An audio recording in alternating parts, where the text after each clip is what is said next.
Et nous commençons ce journal près d'Albert avec le combat d'un jeune homme de 23 ans. Mathieu a été victime d'un accident en 2005. Et dimanche, une randonnée pédestre est organisée par ses amis afin de collecter des fonds pour financer un nouveau fauteuil et surtout un projet de rééducation intensive.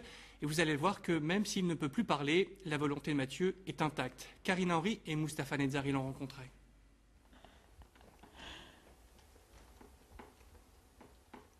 C'est la volonté, on l'a ou on l'a pas. Ah, toi tu l'as. Mathieu a perdu l'usage de la parole, mais pas le sens des mots. Anne-Pascale le sait bien, elle est devenue une amie pour la vie. Elle l'a connu adolescent, un jeune garçon comme les autres. Et puis en 2005, il y a eu l'accident domestique quelques jours seulement avant le bac. L'accident nous a fait resserrer nos liens, je pense, encore plus. Hein. Et c'est plus qu'une amitié, c'est une fratrie presque. Hein. Qu'est-ce que tu en penses, Mathieu? Oui.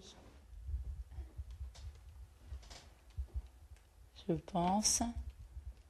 Oui. La maison est toujours pleine d'amis.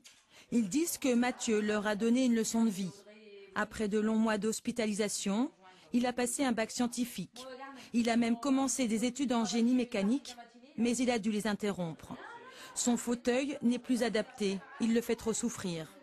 Alors Anne-Pascale et les autres ont décidé d'organiser une randonnée pour récolter des fonds. L'idée de base, c'était de l'aider financièrement à ce qu'il puisse ne plus souffrir dans son fauteuil pour pouvoir reprendre ses études, quoi. Mathieu a des projets plein la tête. Il espère partir à l'étranger pour suivre des séances de rééducation intensive.